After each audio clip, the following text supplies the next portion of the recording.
Thanks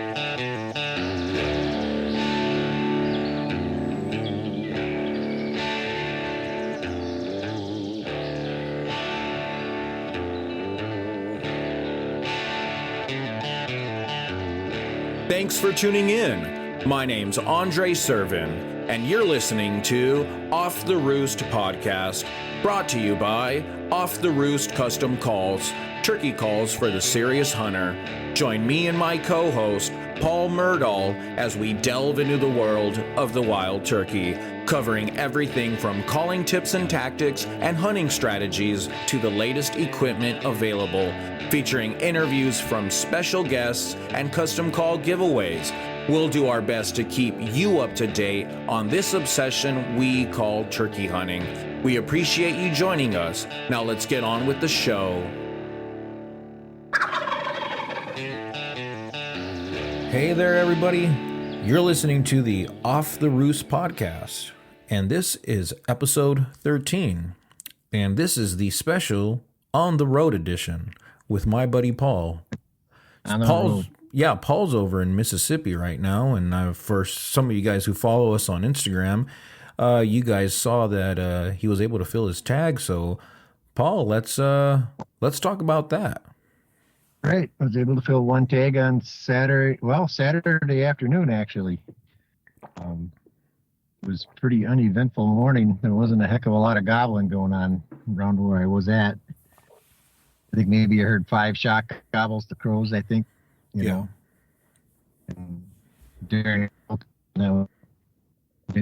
wasn't really close to where they were at. You know, they were maybe 500-600 yards away from me. I was kind of moving towards them, but once they flew down or whatever, I didn't know where they went, didn't know what was going on, so I just kind of sat tight and played it cool. And I slowly worked my way through the area, and about 1:30 in the afternoon, I got one stirred up. Nice. And that was pretty cool. Yep. And from what I gather, he just came straight to the gun barrel, huh? Well, he held up for about 10, 15 minutes down below me for a little bit, but it was nothing major. I think from the time I struck him till the time he was at my gun barrel was 20 minutes, maybe tops. So nice. I didn't have to wait too long on him. All right. Nice. And how many tags do you have left? I just planning on filling the one more. I believe they let you have 3 here. But you're just trying to get one more if you can. Right. If I get one more, then I'm out of here. And it sounds like you're getting pretty close, too. I know you texted me. You had one in at about 60 yards. 60's that, like, magic number with turkeys where you don't do anything because you're hoping they're going to get closer. Most of the time, they don't get closer. Right. Yeah. That was another afternoon bird, too. Yeah. So, I didn't have much going on. So I got these 2 roost areas, and I just been getting unlucky on roosting birds. So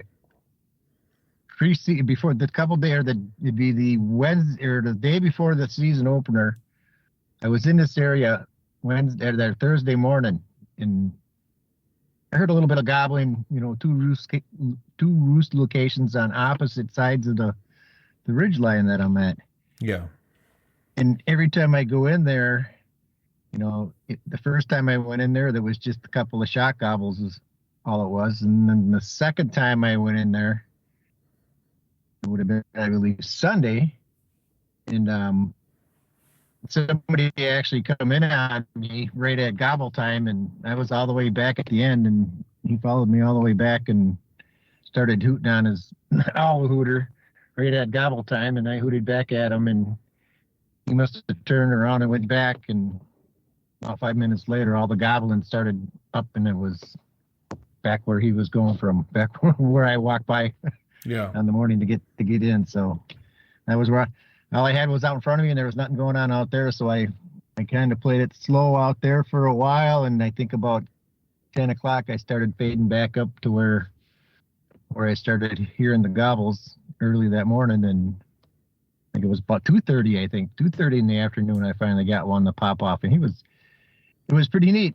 I was working up a creek creek bottom, I guess, the stream bottom, and I fired him just across the bottom for me on the tip of this little ridge.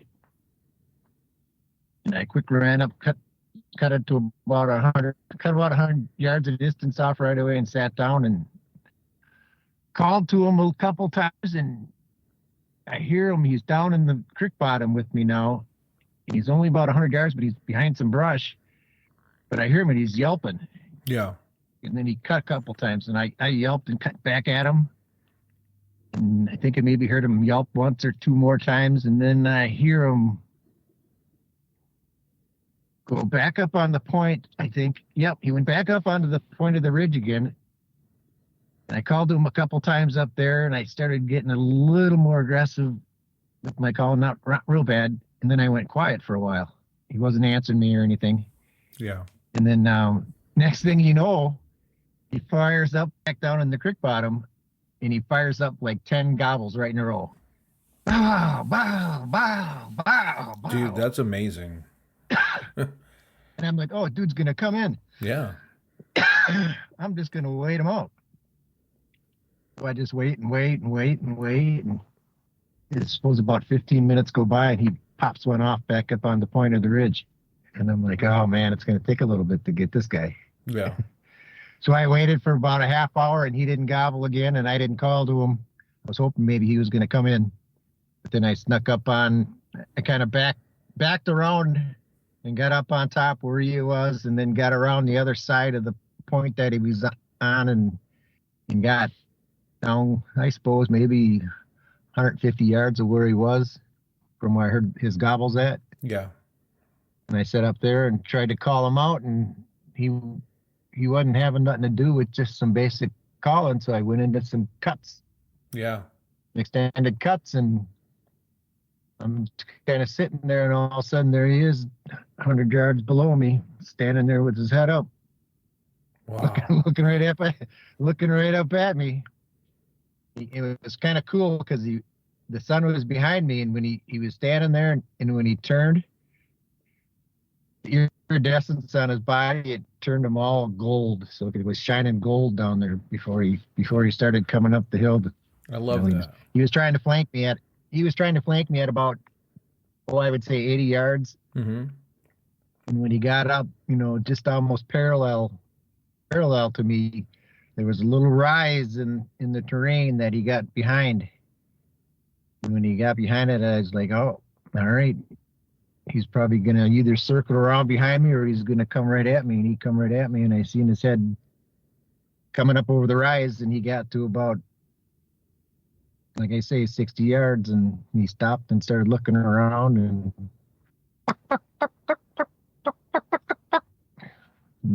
he went back down the hill, clucking as he went.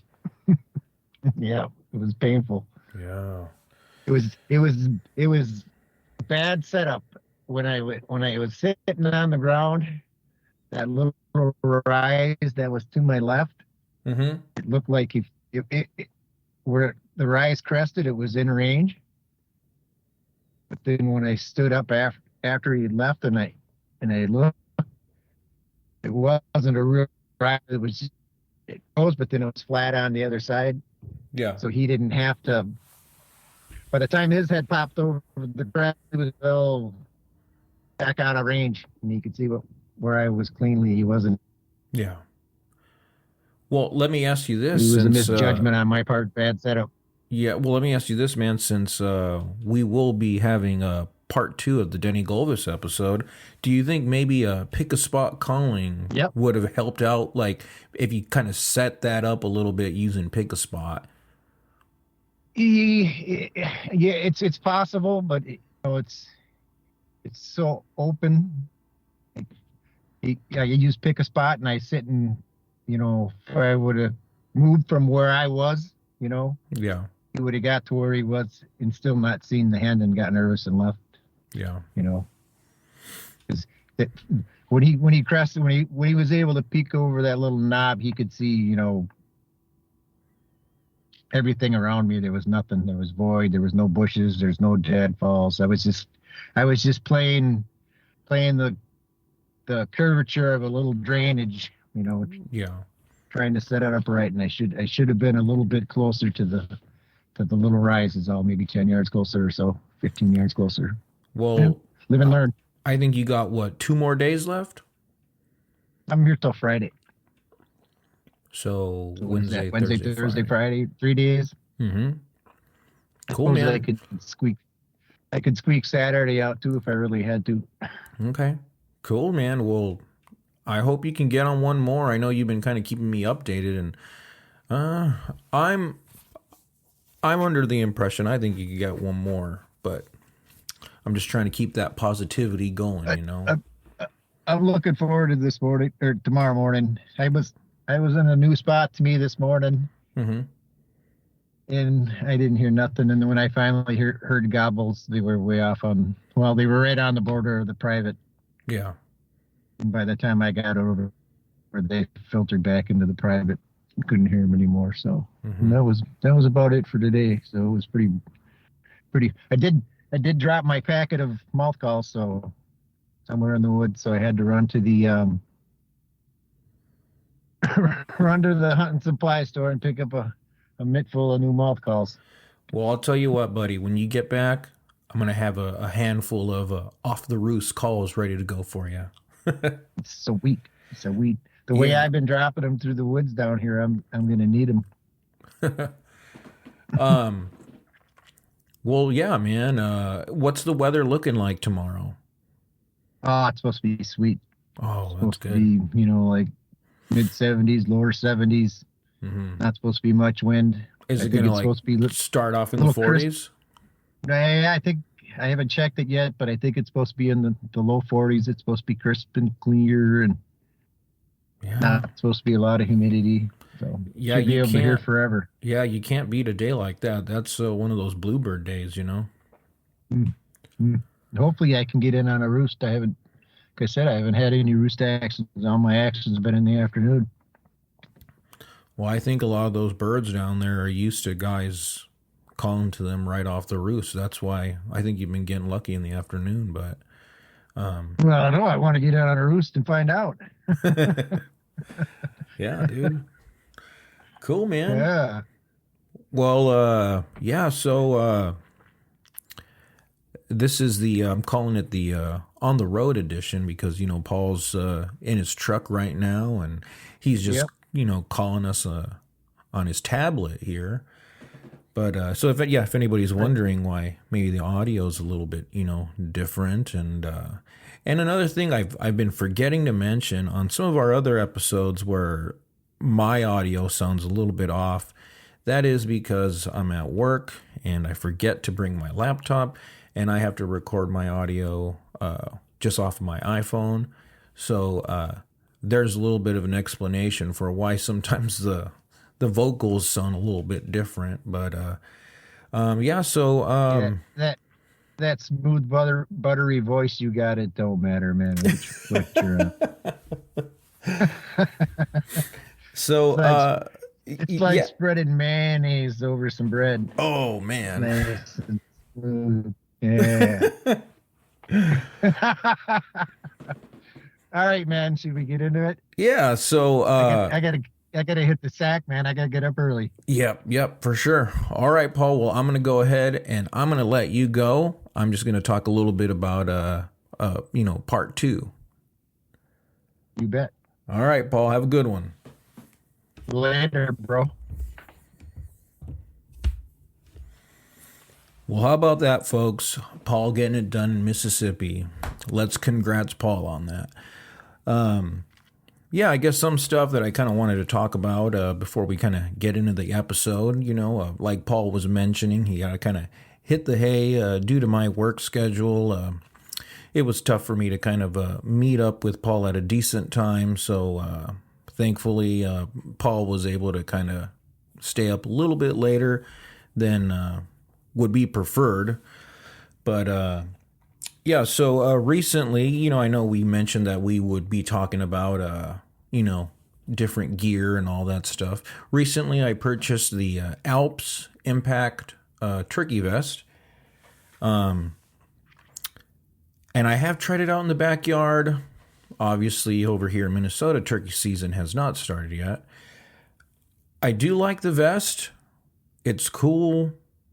I don't think I'm utilizing the stadium style seat on it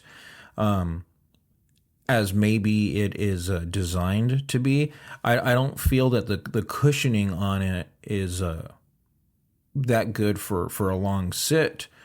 So what I've been doing is similar to the way Paul uses his seat setup, but I'm using it more. I'm kind of cranking down on it, and I'm using it more to somewhat kind of cradle my legs, if that makes any sense, than actually just sitting on it. But what is kind of cool is it seems once I crank it down that I can kind of move the pressure points. What I mean by that is I can lean back a little bit more, and it seems to kind of take the pressure off the back of my thighs.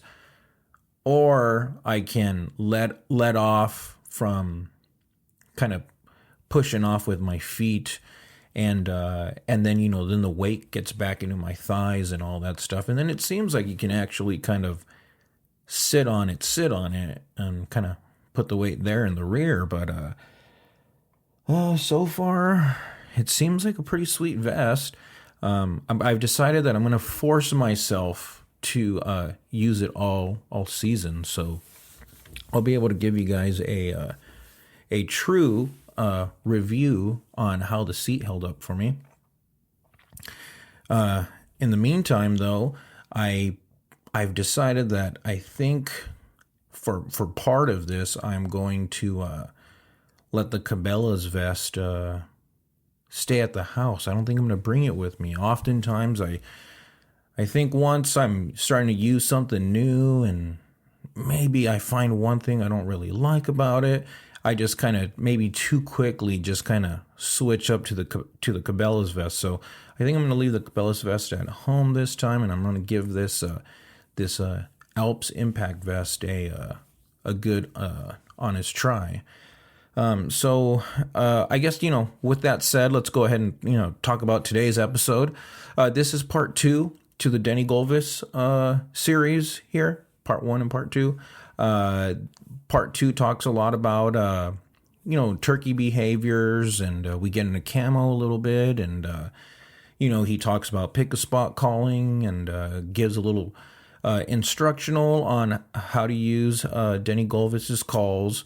So I'm looking forward to it. This is a great, part 2 to kind of wrap that up there. So thanks for coming back and hearing the following week, and let's get into it. Surrounded by the flock for like 20 minutes, just waiting for the opportunity to shoot the boss bird.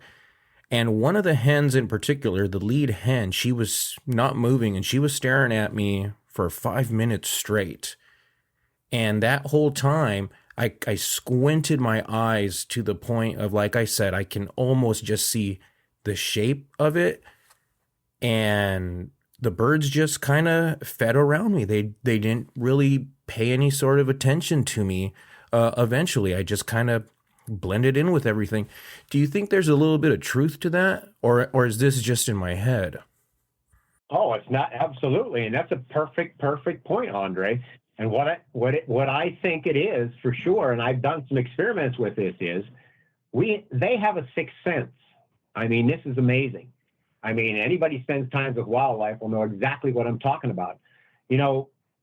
I've learned this with deer. I mean, there was times when I was really into deer too back then. My boys are both that way now. They're nuts. They're crazy just as much as I'm turkey crazy. But I used to do a lot of experimenting, with scent clothes, scent blocker clothes, all kinds of different things. And one of the things, like when I was in a tree stand hunting deer, you'd see a buck coming down the trail or whatever it is, and you're staring at him and you're wondering at him, and it could be a doe or whatever it is. And the first thing you know, this doe's getting closer and closer. And you're thinking to yourself, oh boy, I hope she don't hear me. I hope she don't smell me. I hope she don't hear me. Guess what? She smells you. She sees you. She knows something's up. We seem to give off a sixth sense that they can pick up. Now, this might sound crazy, but this is the truth. I mean, this definitely does happen. I mean, how many of us have been in a tree stand and watch a big buck coming at you? You got your bow ready, you got your gun ready, or whatever it is, coming right down the trail right towards you. And you just wait, you're breathing, you're waiting, okay, this is it, a couple more steps, and all of a sudden you turn sideways and like, what the heck? How many times do you see turkeys do the same thing, coming down, get behind a tree and walk directly away from you? I mean, what we seem to do, we give off a sixth sense. And I experimented with that, and it's amazing, and it's exactly the same thing you're saying here. Because I remember times that I've had does coming in, or even bucks, young bucks that I wasn't going to shoot or whatever, and I would experiment with them. Instead of looking at them or staring at them, I would, and this sounds nuts, but this is crazy, but there's something to this, I'm telling you. I turned away from my head, and I went somewhere else in my head. I went home in my head. I went talking to my wife, or I was doing something else, and they seemed to calm down.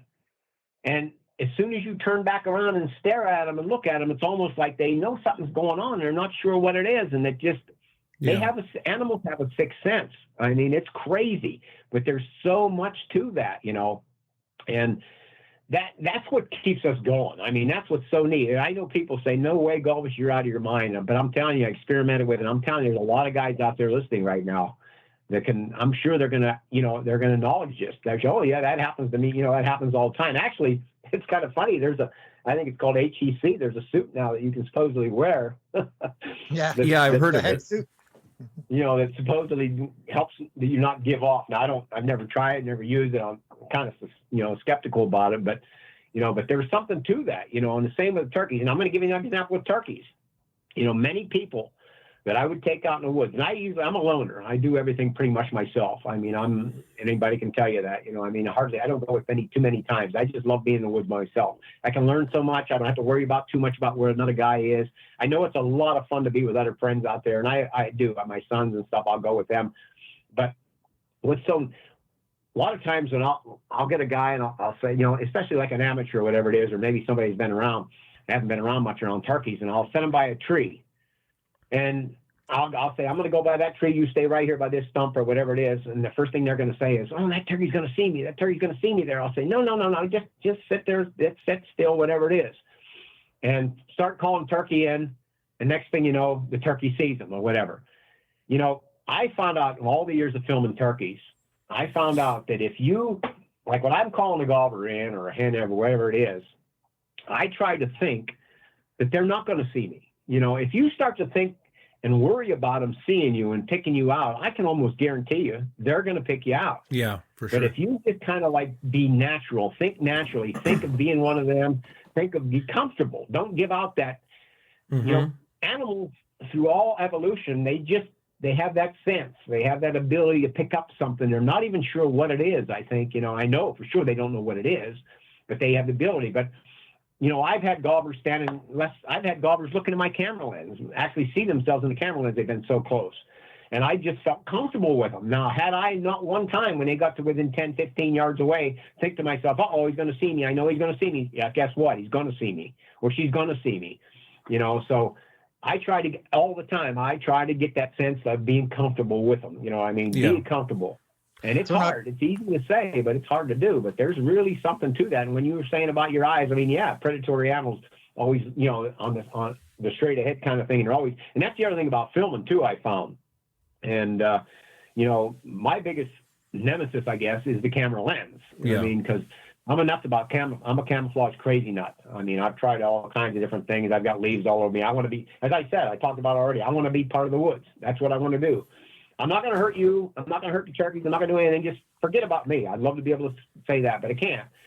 So I got to be as conspicuous as you know, I want to be part of the woods. So, but the one thing I can't do is Denny, can I stop you here real quick? On your camo? So now this is I was actually going to lead you into this question, but you went to it already. So now with your camo, are you worried with your camo patterns about, you know, UV rays, your camo reflecting UV light? For sure, turkeys see differently than we do. There's no doubt. They do see differently than we do. I mean, they see color. People tell you they don't see color. You know, they can forget about that. They do. See, I raised turkeys for many years. You know, when Bob passed away or whatever, I raised my own turkeys. And I can tell you that they see, you know, I used to spend time sitting right with them. I learned a whole lot from my turkeys, my, you know, turkey pen raised turkeys. And, Like you could see like an older gobbler be on my right side of the pen, and on the other side of the pen, I'd see a young gobbler, and a hen would walk over by her, and just by the gobbler's young gobbler's head turn into different color to an excited red, this old gobbler, it would make him mad right away, and he'd go running over, and the only thing that changed was the color of his head. So that told me right away how much they can see color. So turkeys definitely see way differently than how much or what they see. It's, there's a lot of experimenting to do with that. A scientist or whatever did a recent study on, and I thought about this because when I'm filming these turkeys, I'm sitting right in them throughout the season. And I'm watching, like, especially when the gobbler's strutting, and I might have 3-4 big gobblers in front of me, and maybe 10, 15, 20 hens, whatever it is, and they're all walking around feeding, and the gobbler's strutting, trying to impress them. And all of a sudden, one hen will go over to the old gobbler, and he'll pick out one of those those old gobblers, and she lays down, and she kind of teases them. They lay down on the ground. And when he comes over to them, strutting over to them, she'll get back up again, and then she'll go maybe 2 feet and then lay down again. Well, instantly, right away, she's interested. She wants to mate with him. And then she might get up again, and she's teasing him and he keeps strutting and tires strutting. He's giving the best display that he could ever give. And then usually he ends up mating with that hen. And they did it, and I always sat and wondered. I thought, man, what is the difference between these 4 gobblers? I'm looking at them; they all look the same to me. They all look the same. Well, one of the experiments they did, and it was kind of neat, that they said that hens, they see gobblers in different ways, and this was kind of interesting. And I'm still not so sure, but it makes sense to me because he did some experiment with different birds, and they said that some gobblers that have more parasites will give off less sheen in their feathers. Right. They don't look as, and this. How many times have you shot a gobbler and went up to them, and there's just some gobblers that just like, whoa, they're like an artwork. They just shine out. Yeah. And then there's other ones, they're nice, but they don't, I've watched hens in the woods like that. I've watched gobblers all the time. And they said that these hens can see, or the brilliance of what that gobbler's giving off, and his brilliance tells them that he has less parasites, and that makes sense. I've actually heard it where she could actually determine how good a physical condition he is in just by the iridescence that he shows off. That's exactly the same thing, all in that same ball of works. And because I'm telling you, I've sat there and watched these gobblers, and I'm thinking, man, and I'll go back and watch my videos because I have the ability to do that. And I'm thinking, why did that hen, or why did this hen pick that gobbler? And it seems that every hen was picking that same gobbler. Turkeys know each other, and that's a whole nother ball, kind of worms open up here. And staying on this topic right here, they know, but turkeys see differently than we do. And as for I've watched my clothes and this, the stuff. I was just going to ask you that. Do you wash your clothes in UV blockers and stuff like that? I've tried it. Did it work anything? And I'm going to take you to another sub part now that I'm going to tell you that's really just as interesting and just unbelievable to me. Before you get into that, I want to get into a quick experience that I've had with UV light with me and my brother. At the time, we were bow hunting, and it was winter, so we just went out and bought 2 new all white, like jumpsuits or whatever, coveralls. Mm-hmm. And we got to our hunting spot, and he was walking down the road away from me, and it was, maybe 2 hours before sunset or whatever, and it was snowing, and it was kind of dark and hazy gray, and he got down the road from me about 200 yards, and I could see a UV glow coming off of his new suit, his new white suit that he had bought, that they had, I would imagine, dumped a bunch of UV brighteners on it just to make it look that much more whiter and brighter to somebody in the store. Right. Make it look good to us. And how many times you see that? Just go watch any video on a YouTube video, on a hunting video, see the same thing. I think that has a lot in common with a lot of the camo patterns they come out with too, with the UV brighteners and the leaves and stuff they put in them. I think it's more attracting the eye of the hunter than it is necessarily for the turkey. That's an excellent point for sure. What looks good to us doesn't necessarily look natural to the wild animals, or turkeys especially. But I know that they can see differently than we can, which is kind of interesting. But one of the things I was going to tell you about, well, this happened about 5-6 years ago now, I think, maybe at least. I went like I said, I've been a stickler of camouflage. I have to be as a filmmaker. You have to be. You know, I mean, if you see my stuff and everything, I can actually lay my camera, and I have done this. This is kind of crazy. I've got a big Sony camera, you know, a big camera that I use. And I've got it all camouflaged up with leaves and everything, so that I can literally, and I've done this before, I got a watch. I laid that camera down and went over here to call, and I couldn't find the camera yet. I mean, I laid it down right in the middle of open woods and couldn't find it. So you know you're doing something right when you do that.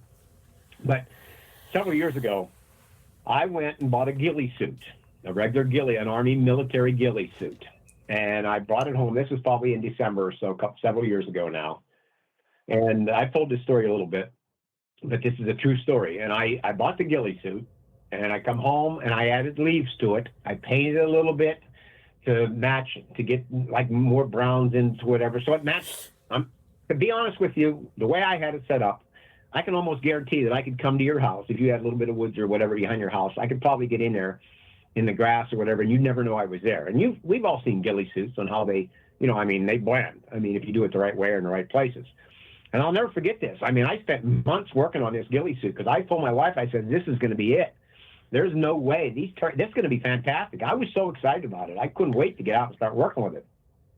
Well, I can remember when I had it all out. One of the first experiences I had with it, I was under a roost, and I had a few hens come flying down out of the tree.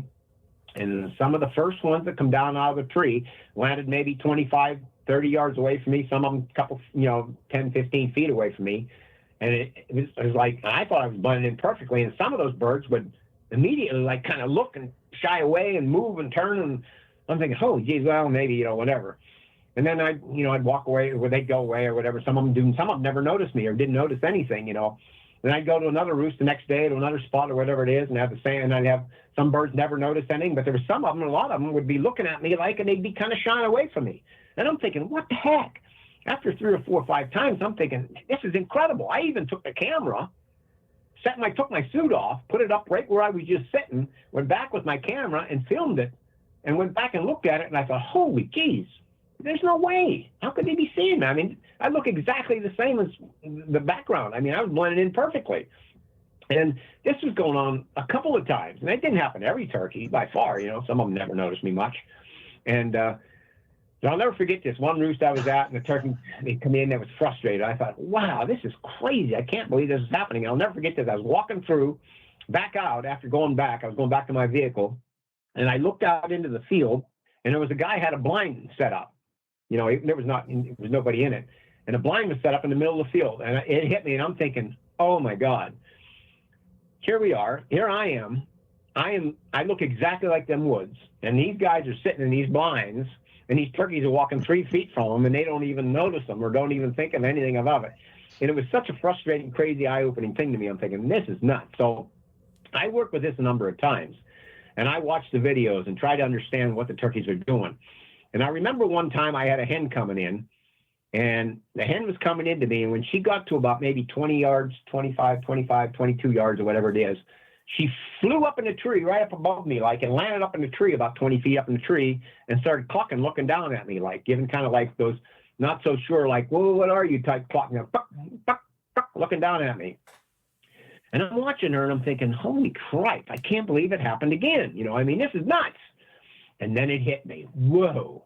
And I recognized what was going on. And you see, and you probably know this happening too, and a lot of people listening right now will know this. But a lot of times when a turkey sees a natural predator, be it a fox, a coyote, bobcat, whatever it is, a lot of times they'll fly up into the tree and look at it and tell that predator that it's made, I'm aware you're there. So I started thinking, holy geez, what? And then it hit me. Wow. That camouflage on a ghillie suit, that, I guess, yarn or whatever it's made of, what's it look like? It looks like hair, don't it? It actually looks somewhat like hair, if you think about it. So I'm thinking, holy geez, could these turkeys be thinking that I'm maybe a predator? It's crazy. And to this day, I still believe that that's exactly what they were seeing. They seen the hair, and they were identifying it as a predator. And I didn't use it for a long time. And then I thought, that can't be right. I got to go back out. And I did it. And I'll never forget the first time I did it, called a gobber in, big gobber coming. He gets to about 30 yards, 25 yards away. And that's usually the distance. When he got to that point, all of a sudden he starts to go around circling me, looking, circling. And no matter how many feeding calls or contentment type calls to try to calm him down, I did. He still was aware of me being there. And I've never taken it out again. I've never used that seat again. I mean, that suit. Now, guys will say to me, and I've had guys say this, well, Gulvas, you're telling me if I wear a ghillie suit, I'm not going to be able to call Gulver in? No, because when you call Gulver in, you're hunting, you got a shotgun, you're going to be shooting at 25, 30 yards. Usually it's that distance right around there is when they start to see it, they start noticing it. You know, that 25, 20, 30, whatever. You know, everyone's different depending on the land. But sure, that's, you know, you can use a ghillie suit. They're fantastic. You're out there hunting. But I'm just telling you, there's experiences that I've had in having turkeys close, because I want the turkeys to be on my feet. I want the good footage. I want them right there stepping on my toes. I mean, that's where I want them if I can get them there, you know, and it just wasn't working. It just didn't work. I found I had better luck with my regular camouflage that I use, you know, with leaves and everything like that to blend into the tree or whatever it might be, you know. So isn't that an interesting thing, though? I see the same thing happening with the blind I have on my duck hunting boat. You know, I've got, you know, the blind would be something similar to like reeds or something, long, skinny, flat type weeds. And it works real good, you know, if you park next to bulrushes. But if you park the boat in front of, you know, like a grassy, thinner stem grassy area, it just looks like a blob sitting right in the middle of all that camo. The difference between the pattern between the big thick blade that's there and compared to what I'd park next to it, you know, maybe a bush or some grasses, it'd be the same color, but it's a different pattern, and the ducks they can pick that out. You know, I know it. Yeah. You'd sit back, you know, from 200 yards and look at it, and everything would look good cover wise, but you'd see that blob because just the different pattern compared to all the surrounding. I think fowl can really a parent with fowl, like turkey, ducks, wherever, you know, geese, you know, them kind of, they see different. They definitely see different than we do, you know, and that's really interesting. It keeps, you know, it's just one of the little things that keeps us going every day. I mean, it's one of the things that's like, holy geez, you know, like I said, it just, you know, that's one of the things Bob Podash told me. And I talked to Andrew about this just recently when I was talking to him. You know, one of the things Bob Podash, he told me a lot of things that really stuck with me over the years before he passed away. And one of the things he told me, he says, you know, and especially dealing with my calling and my filming and whatever, he says, and with my calling, because I've been working my calls. I work with my calls every single day. I want to sound like a turkey, exactly like a turkey every time I make a sound. You know, I want to talk like a turkey, exactly like a turkey. And one of the things he told me, I'll never forget this, and this was 35 years ago. He said to me, he said, remember, Gulvas, he said, don't ever become satisfied. He said, because if you become satisfied, I can tell you right now, you're going to be doing something else. We've got a goal. Stick with it, keep working with it. And that's so true, because we'll never, ever, you know, and I know we'll never get to that point probably, but I just try to get to that point. You know, that's the interesting thing about that. And, but there's so much, you know, the turkey calling world is just so, the language, the communications, the turkeys, it's so intriguing. There's so much going on out there. You know, and there's only, like I said earlier, and I mentioned this over and over, there's only one way to learn. The only way you can learn is from the real thing themselves, you know. Right. Every hen that comes in, every hen situation, I tell this to so many guys. Guys will say, oh, yeah, I remember I called a hen in 3 years ago, and I remember exactly what she sounded like and everything. Well, I'll tell you right now, you might think you remember what she sounded like, but I'll guarantee you don't. You forget. You know, I listen to this stuff every day. And if I listen to my hen segments last night and I go to bed and wake up early in the morning, I don't hear it. I forget. You forget. Our mind we can't hold on to things. I'm going to give you here's an example of that. Think about this. We all done this. We hear a song. You get a song in your head. You're going to work, whatever it is, and you hear a song playing on the radio. We've all done this. You hear the song and you play it, you hear it again, it gets on your head, and you can't get it out of your head. I mean, everybody does that. You know, you get that on your head. Well, when you go to bed that night and sleep and you get up the next morning, there's a good chance you can't remember how that song was going until you hear it again. Well, it's the same exact thing with turkey, real turkey. Now, this is really, people say, yeah, you don't have to. No, you don't have to be this. You don't have to take it that far. But if you're really into it, you know, you've got to enable to exactly be what they do. You've got to hear them all the time. When I'm in the woods filming, and I've said this so many times, I have a little MP3 player in my pocket. It's about the size of a matchbook. And on that MP3 player, I probably have 275 different hand segments on that MP3 player. And I guarantee you that every single day that I'm in the woods, I will stop because I'm by myself again. I'll stop, sit down on a stump, put an earbud in or both of them in or whatever it is, and I'll play maybe just 4 or 5 minutes of real turkey talk. And that puts me right into that just gets me back into it again. It's almost like a tuning fork. Yeah. All I have to do is hear that. Just hear refresh your memory a seconds little bit. Exactly. And it just gives you that. And we all know this. And if you don't believe me, just watch any YouTube video. Your best calling usually comes when you're in a conversation with a real hand. I mean, some of your best calling. If you don't believe me, watch some of the YouTube videos. Listen to the guys calling, and now hear a hand at a distance, and all of a sudden the hand's getting closer. Listen to the difference from the time the guy was first started calling to the time once the turkey was coming in, because what he's doing, he's naturally following what she's doing. He basically is trying to do exactly what she's doing. Well, that just changes, it makes you best. So your best calling is going to come when you're in a conversation with a real hand by far, Right. Because we're trying to do pretty much what they do. Well, that's the same thing I'm doing. I'm trying to hear, I'm listening to every this segment, this hand here or whatever. And, I play different ones all the time, whatever I think on 10 might be, what it might be in this area right here, what a hen might say right this time before I say it.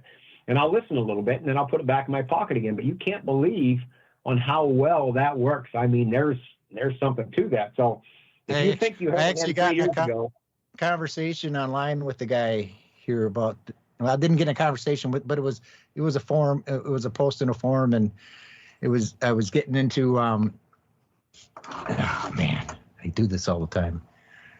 It was getting into, what was it? We were talking turkey gobbling or turkey calling, and oh man, I just spaced out. Sorry, guys. No, that's okay. I understand. It kills me because I've been sitting on this question for so long, and I was like, oh. And then I finally got an answer, and it just blew out of my mind. Been there, done that about every day.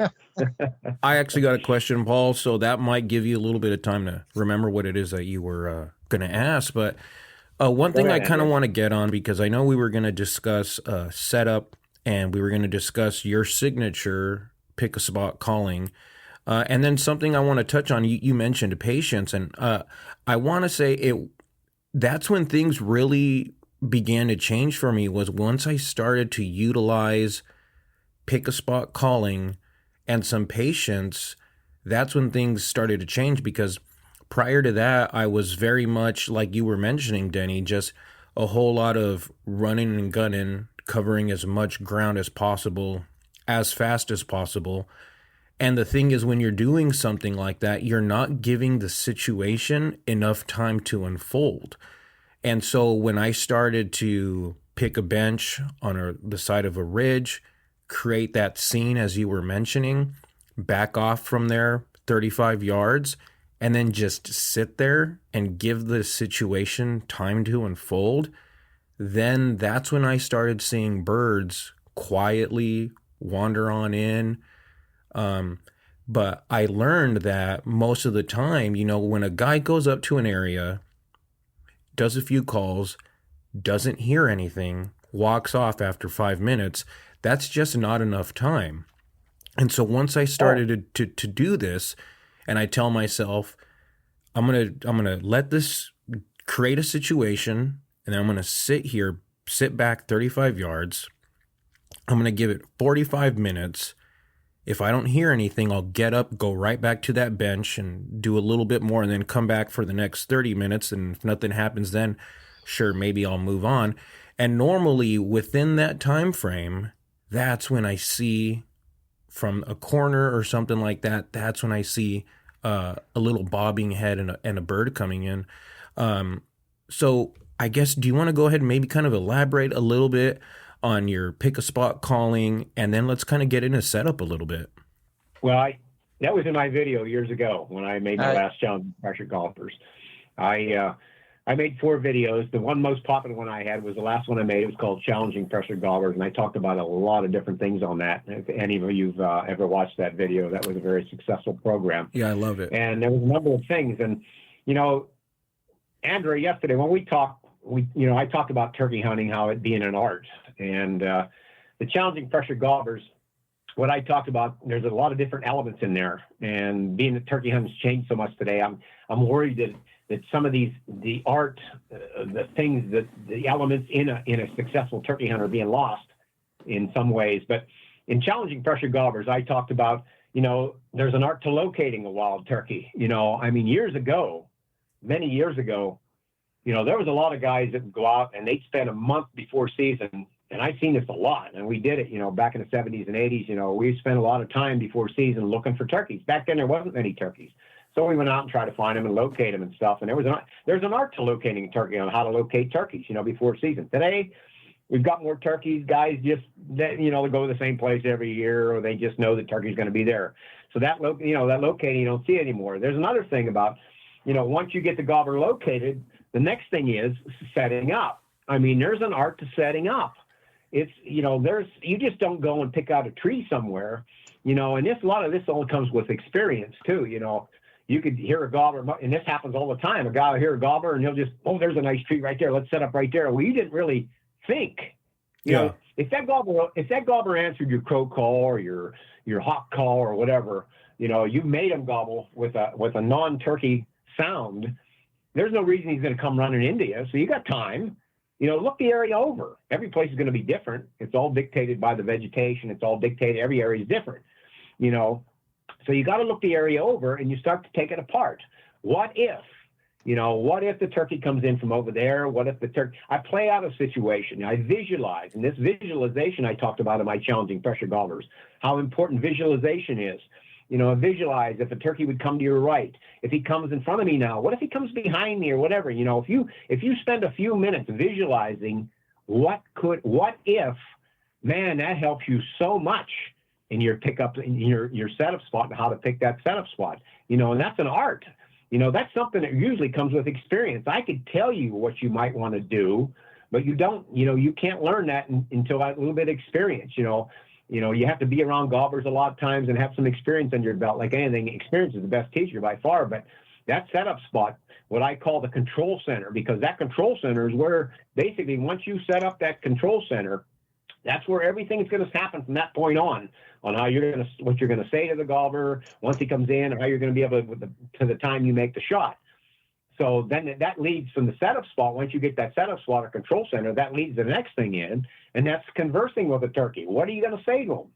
And I talked about this in the video, on what am I going to say to him? And I talked about this earlier. I said, what would a hen do right now? What do I think a hen, what do I think he wants to hear, or how he's responded to some of the calls or whatever it might be?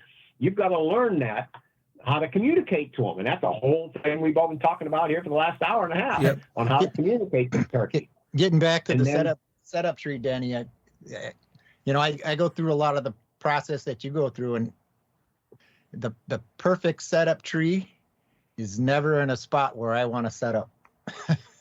Yeah, isn't that the truth, huh? I always see, there's a perfect tree right there, and I'll go sneaking, and then I'll get up to it, and I'll look around, and I'm like, man, it's a perfect tree, but I can't kill him from here. I got to be 30 yards that way. I got to be 20 yards that way, And then when I get over there, then this tree ain't so bad, or like the best setup tree doesn't ever seem to be in the spot where I want to set up. Exactly, and isn't that the absolute truth? Right. And then once you're in that control center and you get a conversation going with a turkey, then the next art form, and it's as I said, this is all made up of art forms that are really it's an art. To this whole sport is an art. And the biggest thing is then once you get the gobbler's attention and he starts working his way in, the next art form is reading the gobbler's body language. Once you make eye contact with him, if you watch him closely enough, and you're familiar with turkeys, by watching a turkey, the gobbler, if you watch him closely, his body language will sometimes dictate what he's going to do next. He might, just by what he's doing, how he's turning his head, where he's looking. The reason he's looking over to my right all the time, he's looking that area over. He's looking over for predators, looking for maybe that's the place I want to go to go approach where that last hen that I heard, which is us. That's where he's going to go to. That body language tells me a whole lot like that, And so there's an art to that. In my video, I talked about ventriloquism calling, how you can actually somewhat control the gobbler's approach by just throwing your calls to your left or right or whatever you want the gobbler to do. If I see a gobbler start working to my right, I'll a lot of times will throw the calls to my left with my mouth. That's the advantage of a mouth call. I can throw it to my left. If he's out of sight of me, I can even enhance it somewhat by putting my hand up and throwing the calls to the left. And I'll take that even a step further in ventriloquism.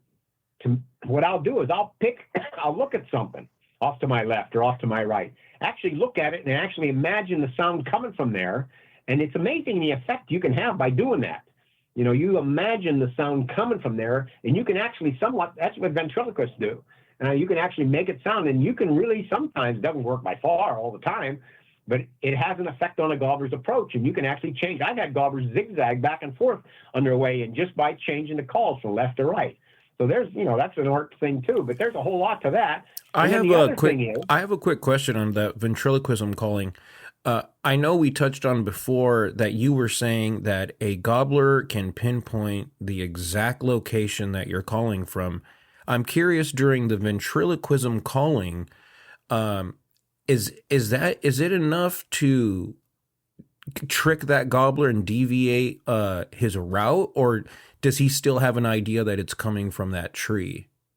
Well, that's what I was just saying. Exactly. I mean, if you do it, if you practice this enough, and if you're good at it, you can somewhat. Now, he still knows the general area, but if I could throw my calls to the left and perceive that the call is coming to my left, that might be just enough to make him move somewhat to the, more to his right. And if I want him to go that way or whatever, yeah, right. It don't, like I said, don't work all the time, but for sure. But to take it a step further, it's not so much, and you were saying you wanted to get into wing bones, but a diaphragm call is not so much a directional call, but turning your head over, to your left and throwing your call that way, when that call reflects off the trees and bounces off the trees or whatever from over there and then goes out to the gobbler, it's probably going to give him, a little bit of an impression that maybe the hen had moved, a little bit to the left or a little bit to the right. It's just reaching in your bag of tricks and trying something. It's common sense. As I said in the beginning, the first thing I said, common sense. We have the ability to think.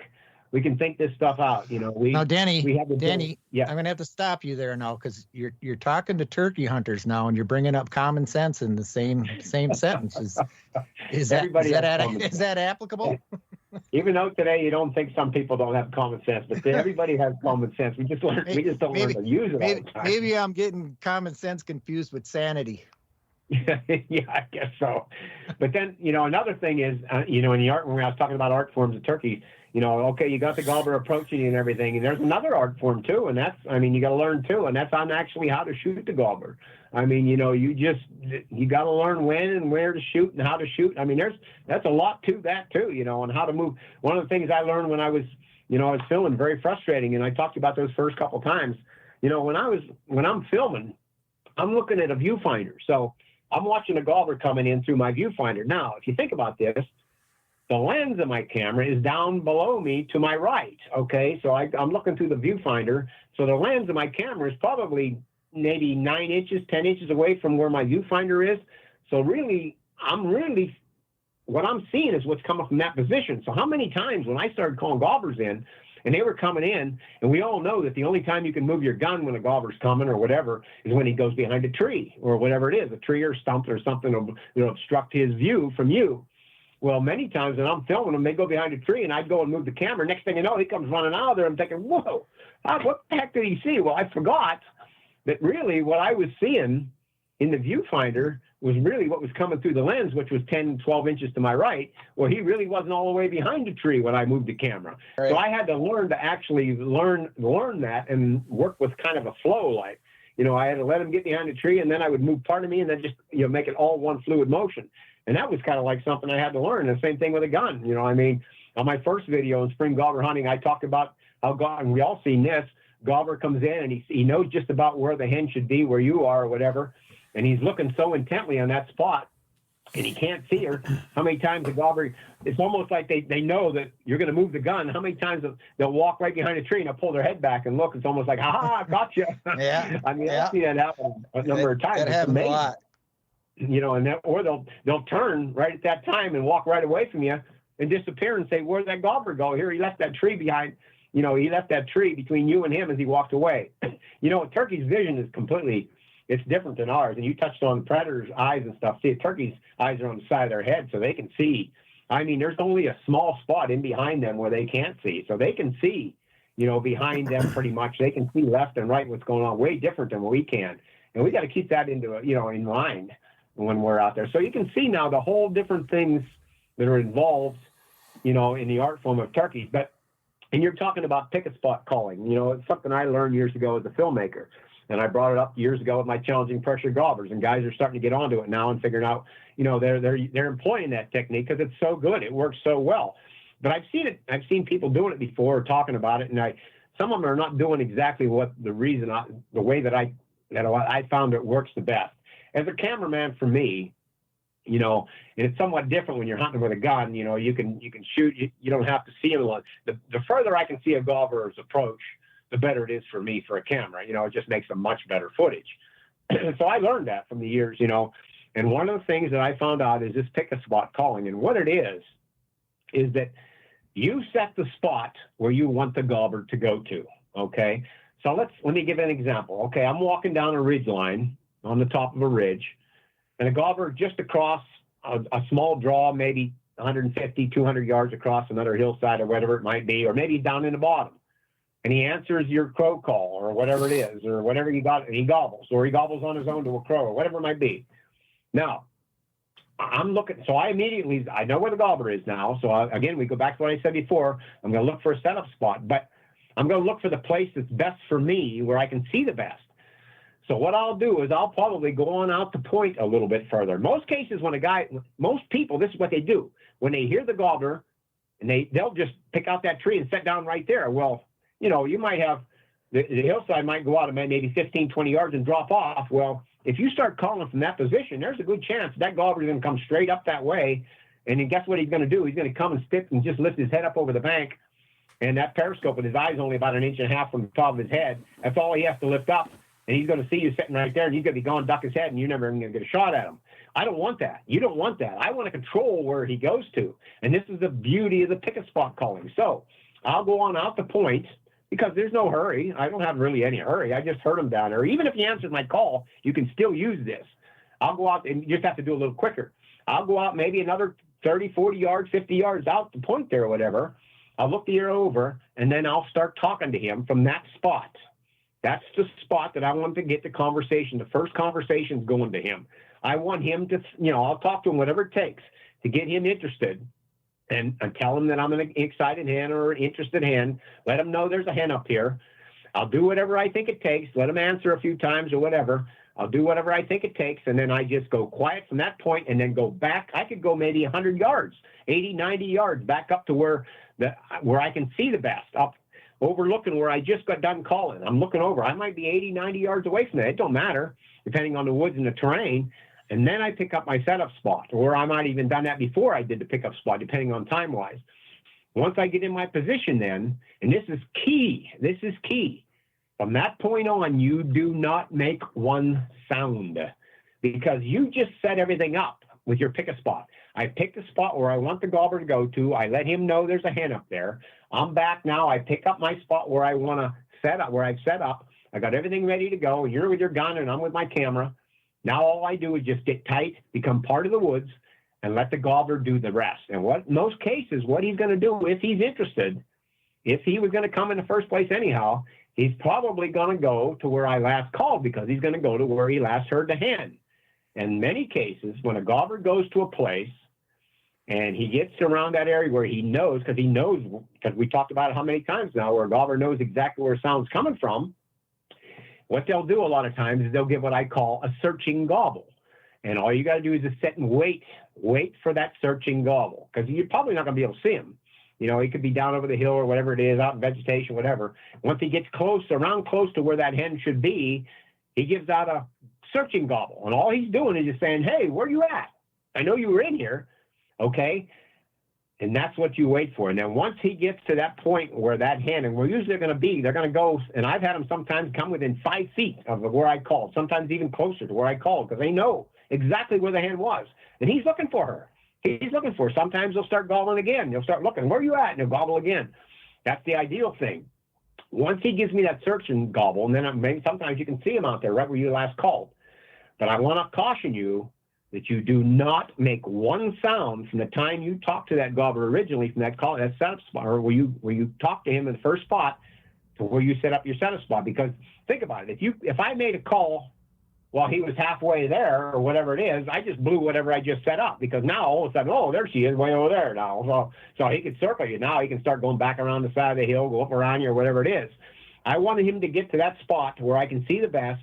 And when he gets there and he's looking for that hand, now all I've got to do is talk him up to me. And I'll tell him, hey, I'm over here. Whatever it takes, I'm over here.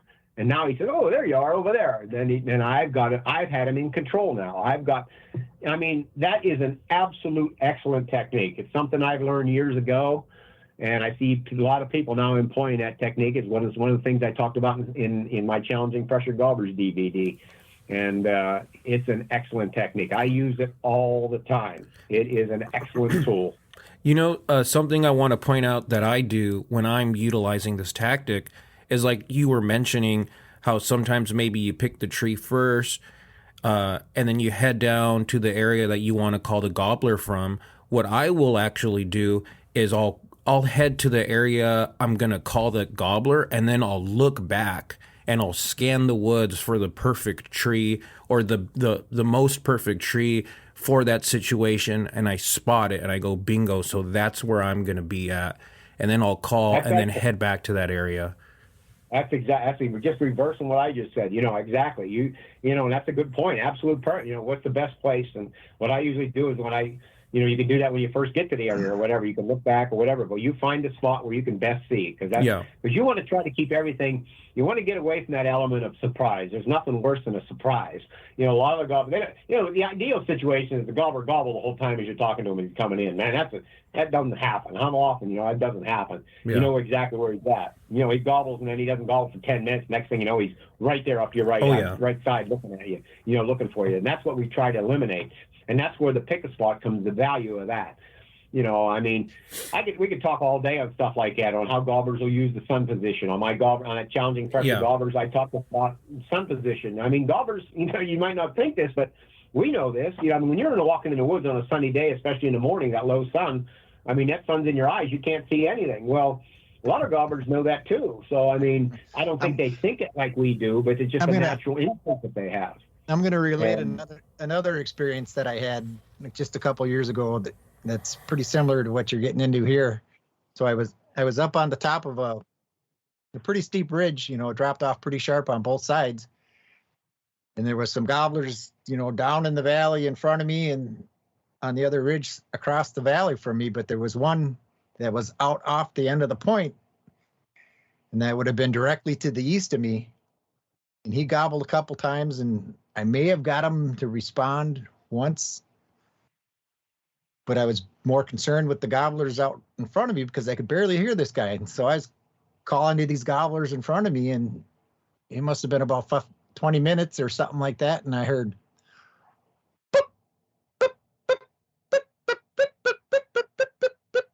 as he started scurrying away, and it was off to my left. It had to be that gobbler that was off the end of the point. And I'm looking over there, and I can't see hardly anything, and it's directly into the sun, like you were saying. So when I got up to leave the area, I made it a point to walk over where I thought I had heard that bird at. And when I had walked over and looked back to where I was sitting, it was like somebody opened up the door. It was just wide open. He could see forever where I was sitting. And I was thinking from where I was sitting, there's no way he could see me. I can't see over there. How can he see me? But it was that sun that was reflecting off all the underbrush was clouding my vision where I couldn't see him, but he could see me like plain as day. Exactly. All this stuff kind of like comes into woodsmanship too. Woodsmanship is it's such a big thing in turkey hunting and anything, any kind of hunting.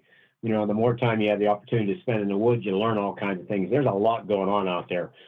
Turkeys, animals mingle amongst each other. Deer tell other birds, other things, what's going on. Every turkey relates to each other out there. When that gray squirrel runs up that tree and starts hollering, every bird, every turkey, every deer, whatever it is, they know that, something's over there. red squirrel's over there hollering. That red squirrel's hollering for a reason. Every animal in the woods knows that something's up. Maybe we ought to take a note of that. When a crow goes over and hollers, there's a reason that crow hollered. We got to, they're all talking to each other in a way, and we got to, and that's all woodsmanship. You don't learn that only from going in the woods, from being in the woods, and that's why we got to try to pay attention every single second in the woods.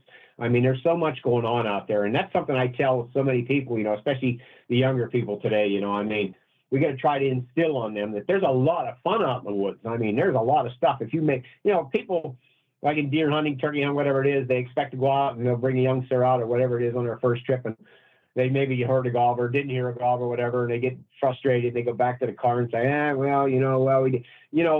That's a big mistake, because making that, it's boring for that young person. Make them aware. Tell them, listen to that blue jay. Listen, what do you think listen to that blue jay over there. You hear that blue jay? Listen to the way it's calling. All of a sudden, there's another blue jay over to the right 50 yards. It's talking. Listen how they're talking back and forth to each other. Hear that crow, the way that crow called, the squirrel, whatever. There's a whole lot going on out there. And if we can instill on them and explain some of that stuff, it makes it much more interesting, and they're going to want to go back out and learn some more of that. Right. So woodsmanship is everything, there's a whole lot, there's the whole thing from patience to woodsmanship, that's what this whole, and then learning the turkey's language, we didn't even really get into calling that much now, I'd like to go a little more in that. Here we've been talking a couple hours already, but that's kind of what I was going to lead into here coming up next, as seeing as this is the Off the Roost podcast, we got to get into some roost talk going on here. Yeah, turkeys, and another interesting thing I learned too, which is kind of fun. You never hear people talk about this too much. I don't think many people really realize it, but what I found out is turkeys have somewhat a dialect. This is interesting. I just found this out the last couple of years. As I said, I go to these different roost places every year. Sometimes I find new spots. I'd love to find new spots all the time. And, they might be 25, 30 miles, 40 miles apart or whatever it is. And it seems that in certain areas, turkeys have a dialect. Now, back up a little bit.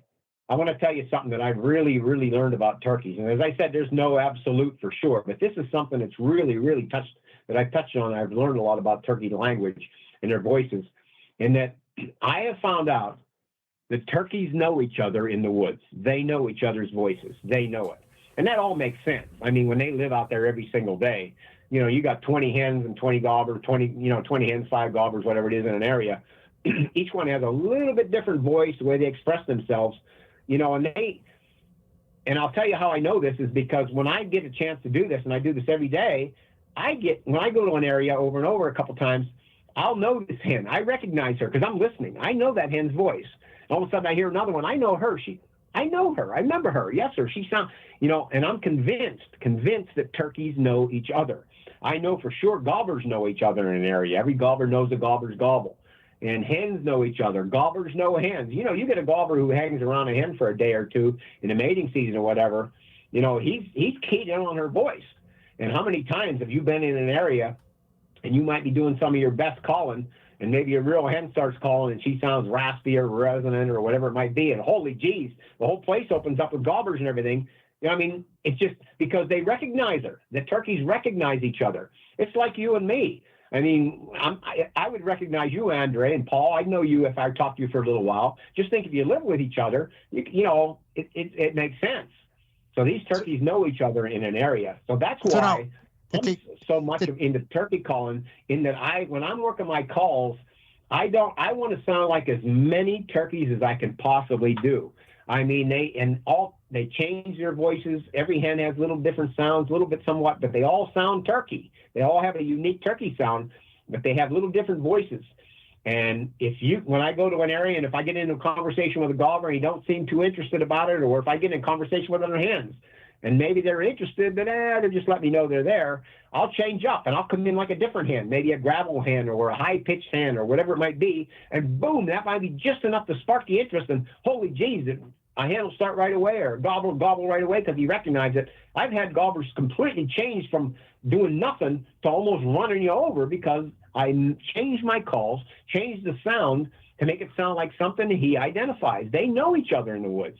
And that's really an incredible thing. You don't hear many people talk about that, but that's something I found over the years. And if I could go in the woods and tell certain hens, and I can't do it with every one, but if I can pick out certain hens, man, just think how easy they can do it. I mean, they live with them every day, you know. So now, I mean, Denny, do you think, you know, you'd be able to take that a step farther, or, you know, you think there'd be a certain dialect between turkeys as far as from region to region, you know, because a lot of times you hear, you know, the comparison between Easterns and Merriams, where the Eastern hen or the Merriam's hens, a lot of guys say they're a little higher pitched and whatnot. Do you think you could take it, you know, not maybe that on that broader area, but, you know, say from Western Pennsylvania, and then maybe you hop across the border or whatever, even down to New Jersey. Making that even further, you know, you talk about between Merriams and Rios and Easterns, yeah, or sure, even between Easterns that are in different areas of the country. Well, that's what I was just going to get at. I can go to places that are 20 miles away, and this group of hens sound differently. And I've got them recorded, so I can go back and listen to this. And there's certain hens in there that have a different sound, little different sound somewhat, you know, and then I'll go to another spot and they have a little, maybe a musical, some hens, not all of them, they have little different sounds. But doesn't it make sense, though? Because if you think about it, you've got hens in there that have raised flocks. They've raised a family. So, and some of those families have separated and left and went to other areas, like especially the Gulvas. But a lot of those hens, the younger hens, they have a mother, and then a year after that, they have some more and whatever. And it's almost like us. Like I sound somewhat like my brother when he talks, and you know what I mean. My sisters somewhat sound like they're saying, you know. So, you know, the generations, it's within an area, and I found this out just recently. I mean, it's amazing how they have, like, I'll hear this hen and all of a sudden she hears, and I'll go back there and, you know, maybe a couple of years, maybe sometimes 5 or 6 years later, I know they're not the same hen because the other one probably passed away. They could have never been that old. And I'll hear another hen and man, she sounds, and I'll go back and record and play the recordings back, and wow, the similarities, and it makes sense. Probably, no doubt, related in some way. So right. Their voices are similar, you know, but what I'm getting at is the ability to be able to change your calls and practice. You know, practice is everything. You know, it's like anything else. The more you do at anything, no matter if it's baseball, football, basketball, whatever it is, any sport, the more you put into it, the more you're going to get out of it. And that's why I'm obsessed with this stuff. I mean, I've seen the end results. I mean, what can happen, you know, if you learn this. And, you know, not everybody, you don't have to be that way to kill a turkey. If you're out just to kill a turkey, no. I could take it right now. I could go in the bowl and grab a cereal bowl out of my pantry right now and grab a spoon or whatever and start scratching on the bottom of that bowl. And I could call a Gulver in with that.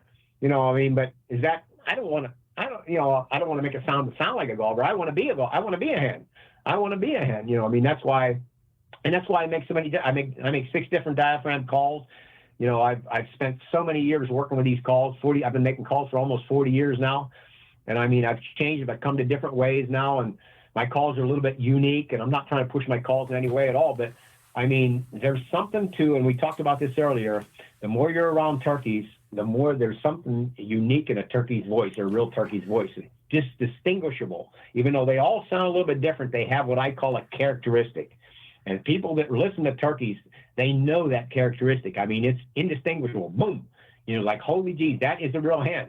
I mean, I can listen to 100 YouTube videos and guys calling. You can almost every single time tell it's a guy. And as soon as the hen starts, you don't have to see her. She could be somewhere 100 yards in the woods.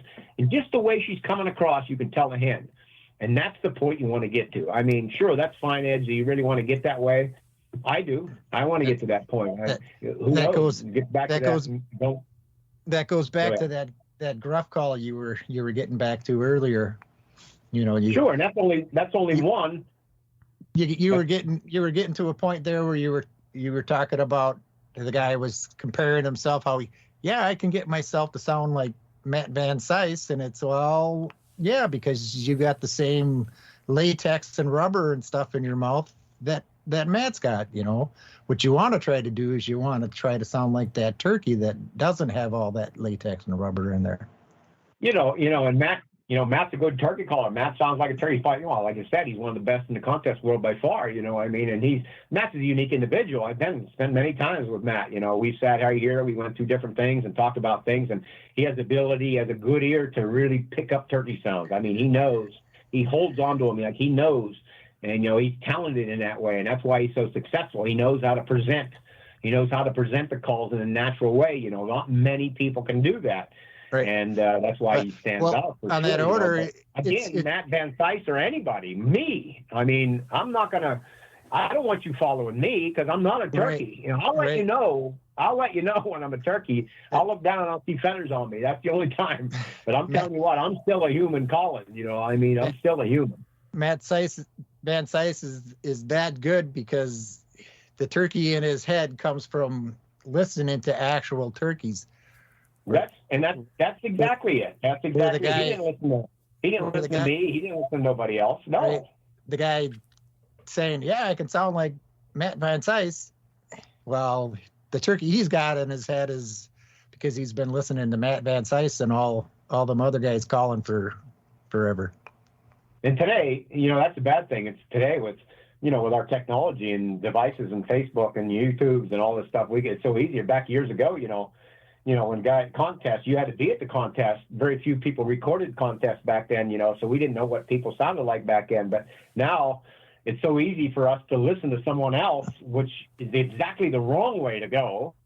The easiest way to go, but it's the wrong way to go. You know, sure, you'll win turkey calling contests. I actually just talked to a guy today. I'll not mention his name. He's a top caller in the world, one of them. And he told me how frustrated he is. And one of the things he's frustrated about is that, and he's listening to turkeys. And he says, I started changing my calls so I sounded more like a wild turkey. But when I was going to contest, I started going downhill in the contest. I mean, I wasn't scoring. And I told him, well, that's because, you know, a lot of times the judges, they're listening for callers, you know. And then he says, well, so when I went back and started calling like a caller, and I started winning again. And he says, I almost got out of it, you know, and I encourage him to stick in there, but it's hard and that's why my boys dropped out of it and stuff like that. My son Corey and Cody too. My son Corey, Brian, they won, you know, Brian or Corey, he won the state championship. My son Corey was so good that if he'd have stayed in it and stuck with it, there's no doubt in my mind he would have won the Grand Nationals 3 or 4 times by now. There's no doubt. But 20 years ago, whatever it is, he was going to calling contests, listening to some of my turkeys that I had, studying off them, mimicking them. And when he got to the calling contest, it was nothing like it. And I remember him many times telling me that Dad, he says, these guys, they're not doing what the turkeys are doing. I don't hear it. And when I do it, I don't score good. And I told him, I said, Corey, that's the way it is. You know, I mean, it's right. Humans. Everybody has an opinion. You know, it's not like an arrow hitting a spot. And once that arrow's in that spot, there's no denying it. That's your score right there. Right. And he says that's it. And guess what he did? He just got out of calling competition right away and never did it again. And guess what he did? He went into archery now, and now he's an IBO world champion. Yeah. I actually called in a calling contest down the Iowa State calling contest back in the early 90s. And they had the your choice or whatever preference call that they were doing. And right. I ended up doing a cut, and I ended it with a couple of real loud wit at the end. Yeah. And 2 of the judges scored me really super high on it, and the rest of the judges scored me really super low on it. And my guess is the 2 judges were the guys that actually were really good turkey hunters and hear turkeys all the time, and the other guys were, well, you know, this isn't what normal people do in this calling contest. They usually just do a peck, peck, peck, peck, peck, peck, peck, peck, peck, and they're done with it. So it was, I can see where. And that's what's frustrating. I mean, turkey calling contests are fantastic. I mean, I've done it for years. I did, and I got out of it many years ago. But I mean, I like it because it keeps, you know, like I said before, it keeps you working on your calls. It would be nice. The perfect system would be to have, you know, 7 judges that spend every day listening to turkeys. That's who if I was in a calling contest, that's who I want. That's who I want judging me. And, you know, but what I do now, you know, it's really interesting. Get a bunch of turkey farmers to judge turkey calling contests or something. That's it. You know, you're way back when I called back in the 1970s and 80s there, I always said, and I remember saying this, and back then that was before even computers were coming out. I didn't even know what computer was. I said, if there was some way that you could, if you could put real turkeys, record real turkeys, and put them up on a graph or and actually then throw your calling in with that, and gauge the calling, how close it is to a real turkey, you know, and that was 45 years ago when I said that, you know, or 40 years ago. And people look at you like, yeah, right, what are you talking about? And that's funny, but, kind of leads me to what I'm doing right now. And what I do now is what I call overlays. And there's a lot of guys familiar with it now. I started doing it a couple of years ago, but to me, it's the best gauge there is when you're serious about your turkey calling. And what it is, if you're not familiar with it, is that I'll have guys send me their calling segments. Okay, they'll lay down a calling segment, whatever it might be, yelping of a hen or cutting or whatever, and then I've got 3,000 to 4,000 different hens here in my system. I'll take a hen or 2 or 3 or 5 or whatever, and I have the ability now through programs that I can actually bring their calling and put it right up with.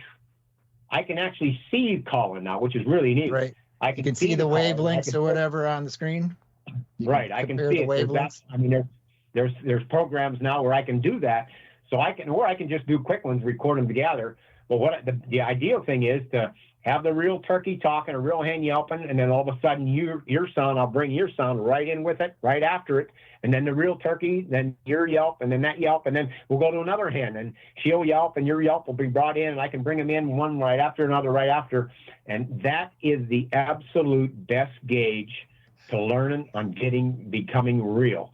Because I don't want you to ask me my opinion on your calling, or I don't want to go and say listen to this, because all it is my opinion. You do that to 50 guys, you're going to get 50 different opinions.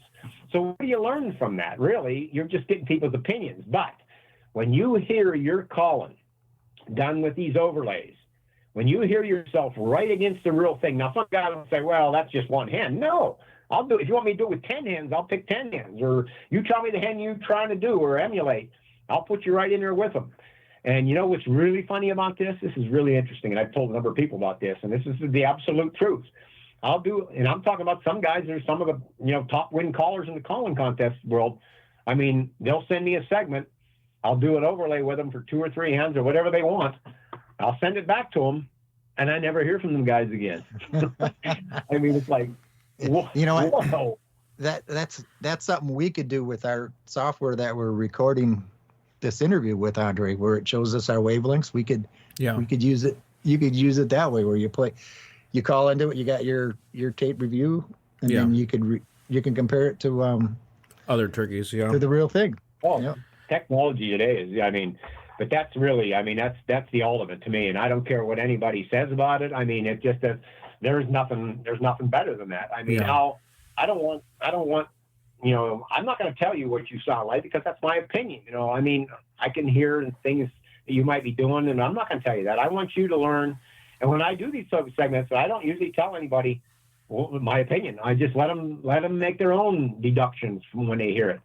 But if you're really serious, there's no better way by far, and I do it all the time, and I'm never satisfied. I mean, I think I'm doing it right. And when I put up against a real turkey, it's like, boy, oh geez, I got to do this. I got to change this. I got to do that or whatever. But, that to me, that's the best gauge there is by far, So now that we're kind of into the subject, I want to talk a little bit about your calls, Denny, because I'm actually, when we get off the air here, I'm going to actually get a hold of you, and I'm going to need to get one. I've been planning on trying them out here for the last couple years, and then after having a chat with Chad Clinkum on, and he feels that he sounds the most like a wild turkey that he ever has by using your call. And when we got into it a little bit, it sounded like he was manipulating the call by changing possibly air pressures instead of manipulating it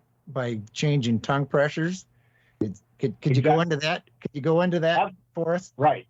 I make 6 different diaphragm calls now, 6 different ones, and each one is unique in a way. But yeah, Chad, if you listen to any of his upcoming videos, what he's got right now, and he comes out about every Tuesday night, you'll see his new videos now on Claycomb Outdoors. And if you listen to him and you go back and listen to some of the other stuff, if you know turkeys, he's coming up there right now. He's getting, his sound, and I just told him about it last night when I watched the last one. He's getting, his realism is really there now. He's getting there, It's a little bit of tweaks and stuff, that I'm sure that he's going to keep working on. But he started using the calls, and see, my calls are completely different. Remember, I talked to you before. I said about when we first started 45 years ago, we cut the reeds and everything. And I know, guys, I'm going to take a little bit of slack from this, and that's fine. That's okay. But if you listen to a lot of guys in the calling contest or whatever, it seems to me that everybody sounds kind of like the same. I mean, just there's so much. Everything, maybe a little bit of pitch changes here, but everybody sounds. And the biggest thing is that you can hear the latex on the calls, and that's something you want to get away from. You don't want to sound that latex when you're working with a diaphragm call. So I worked with a lot of different things, and even when I was back years when Bob were trying to get that resonant sounds or that gruff call, I've worked with, and I have a unique way of putting the calls together when I put the latex in there. And it's something I developed. Nobody else can do it. Actually, my boys can't do it. My boys cannot make the calls. They can't. It's just something of touch that I have and the way that I put them in there. Every latex is put in a little differently. But my calls, when someone picks up my call who's used to blowing a cut-reeded call, they're probably going to have a little bit of trouble because they're so used to blowing that call, relying on that reed to make the raspy resonance, whatever there is, to make the sound. I got into that a little bit ago here, Denny, with a guy online, and he was talking about which cut would be best for me and that and whatnot, and I basically said, my opinion is the cuts are designed to help callers that aren't very good at their craft to try to reach a rollover type in their call, and if you have proper mechanics. You don't need the cuts and whatnot to get that proper rollover. I think that's where a lot of the different cuts and stuff are coming from these days. And that's exact. I mean, it's kind of like a crutch in somewhat. And again, I'm going to take slack for that, and that's fine. That's okay. I mean, but when you're relying on that cut to make a little different, what you think is a different tone, but really, a lot of times there really is not a whole lot of change in there. And I'm going to give you an example of that because I told you I've done these overlays, and the system I have now, and I just did it with it just not long ago. I did an experiment because I was listening to a guy demonstrating the 5 different or 8 different calls that he had. And I've said this before that, when you look at a call, you kind of like know how you're going to blow that call when you look at it. I mean, it doesn't. And so when they look at a certain kind of cut or whatever, they kind of blow it. They think they're blowing it differently, but really they're sounding not a whole lot different. They could put. So I heard this guy doing this, and I'm not just picking on this guy because I see it all the time. So he did like 7 or 8 different calls. He was running them, and to me, and I was listening to him, I was thinking, man, and he did them consecutively. He was sitting, whatever, out in the woods or whatever, and he did them. I thought, man, they all sound close. So I took it and recorded every one of them.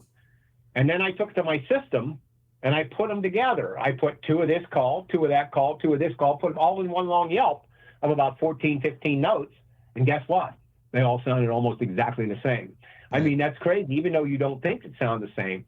But getting back to my calls, and I don't care if anybody ever uses another call of mine. I mean, whatever, but the way I put them in there so that each latex works with each other, but you've got to learn to blow it correctly. And what happens is what I said earlier, when you're used to blowing a cut-reeded call, we have, like you have to, a lot of them are a little bit heavier latex or whatever. You call it like explode into the call, explode in. Guys overblow my calls, and they'll get kind of a squeak or squawk or whatever, but they're overblowing because they're so used to blowing a call that has that cut reed. And like the cut, well, mine don't. You want to just really, some guys that say my calls are hard, they're not hard. All you got to do is learn to blow them correctly from down within. Blow the call lightly. Start lightly with it and see. I have what I call an exercise, and I've told this to a number of people. This exercise is probably the best help you can use, especially with my calls. And what it consists of, and I do it all the time, is that I'll stand up, put a call in, and I'm going to make one long note, and it might last 4 to 5 seconds. Okay, so I'll stand up, and to visualize this, I'll stick up my left hand as high as I can to the ceiling. And that's where I'm going to start with my call. So I'll take a long, long breath as much as I can, have the call in. Now, with up as high as I can start with a call, I'll start with a, and then as I'm going to start coming down into pitches, by just loosening up the call in the back of my throat, I'm going to come to change of pitches. All the way down to the ground. So when my hand is down at the ground, I've got the lowest, deepest pitch, the raspiest pitch. Okay? So from the top all the way down. Anywhere in there, from up high, if I stay up on high and only go maybe 6 inches down, I've got, or if I go, bring it down to, foot or whatever it is, anywhere in there, what I'm doing, that exercise is relaying to me all that call's ability, the sounds that call is able to produce. And once you learn how to blow it from the back of your throat, not up on your tongue, not in the mouthy area, it's got to be blown from back of your throat, just about where your tongue goes back in your throat. That's where everything is stopping and starting. But the big thing of it is, and what does that remind you of? That, think about a box call. A box call, and it's been around for how long? Box call by someone who knows what they're doing is probably one of the most realistic sounds in the woods, especially a little distance. And I mean, it's one of the most realistic hen sounds it is. And why is that? Because it carries all the notes of a hen from the high key bass, what I call the key bass, guys call it the front end, I call it the key bass. And as soon as it starts with that high key bass, then it goes down through like, that's exactly right. You're relaying all the sound. And you put it together, and you got a natural yelp that has all the sounds from the key bass all the way through. Now, a lot of guys will say you got to have a front end, a middle, and a back end. I don't like saying it that way, because what that does, that paints a mental picture of three separate things. And when you do that, you automatically are trying your first high, then you're going to go to your middle, then you're going to go to your drop in front, back end, or whatever it is. A real hen's voice isn't like that. It all blends together. It's meow, meow, meow, meow, meow, or whatever, And so with my calls, if you learn how to blow them the right way from the back of your throat, and I just talked to a number of people just recently, and I said, just try something. I said, just try to yelp with your voice, your natural voice, because a human voice for somebody who's good is the most realistic sound of a turkey that there is. Par none. None. Anybody that's good at it can do it. And there's very few that can do it. But with practice, you can get it. And I've been around people, especially people that raise turkeys. If you get around people that raise turkeys, you'll know, especially if they're serious, they'll start working because they'll spend time with turkeys and they'll just start yelping with their voice. And because I've heard guys try to actually call with their voice to emulate a turkey call. Well, that's not what you want to do. But the natural voice is some of the most natural sounds by far that you're going to hear. I've actually got a guy, I haven't talked to him for a while, that I went to school and grew up with. He can call turkeys with his voice. I haven't heard him for a while, but the last time I heard him, I was like, holy man! I had to have him open his mouth to make sure he didn't have a call in there. That's some of the most realistic by far. No doubt about it. I'm going to give you a little example. Back in 2012, I think it was. There's two young boys out from Virginia. Their name's Presley boys, Matthew and Tyler. They're top of the line right now. They're winning contests all over the country. These people they come from a fantastic family. The first day I met them, they were going to buy a DVD. They called me up, and they come all the way up from Virginia, all the way up to Pennsylvania. And I was judging the contest that day, and I met them in the hallway. And this is a true story. I met them in the hallway. And I was talking to the mother, Mary, and she was talking to me, and Cliff was the father, and then they had the two boys. And this is when they were young. The youngest one was, I don't remember his age, but he was little. He's just little. And we're standing there talking, and we're talking about this, and they're going to buy my DVD, and we were talking about turkey calling. They're just getting into turkey calling somewhat, and I got talking about, natural voice calling and stuff. I said how realistic it is. And when I was saying that, Matthew, the youngest one, all of a sudden he starts yelping with his throat while I was talking. He starts yelping, and I looked down at him and I said, holy geez. I said, perfect. I said, listen to that. And I said, I'll bet you raise turkeys. And both of them looked at me and said, yes, we do. We got turkeys down back. And that's a perfect example. And here they are. Now they're at the top of the line. They're winning, and they're some of the winningest two boys winning calling contests all over. But the natural voice is some of the most realistic. But what I was getting at, the point I was getting at is that if you can learn to think about calling with your throat, and everybody can yelp somewhat with their voice. If you try it, you can yelp, yelp, whatever it is. I can't do it now because I'm talking so much. But if you go, yelp, yelp, yelp, yelp, you see, as soon as you do that, that gets your concentration right back in your voice box, back in where your tongue goes down in your throat. When I call with my calls, I do everything from the stops and the starts from back there, everything. I let it, because I don't move my mouth at all. The only thing that's moving is the back of my throat. So I'm stopping and starting every single yelp and cluck or whatever from the back of my throat. Stopping and starting right where that point where my tongue goes down in my throat. And then I just, by tightening it up and loosening it, I can change the pitches on how that call sounds. And if I get it right, I'm telling you, you know, you get to the point where you're not so sure. You want to get to where you're not sure if you can sound, if you're a good yelper with your voice, and I've done this, I'll record myself voice yelp, and then I'll record myself call yelping.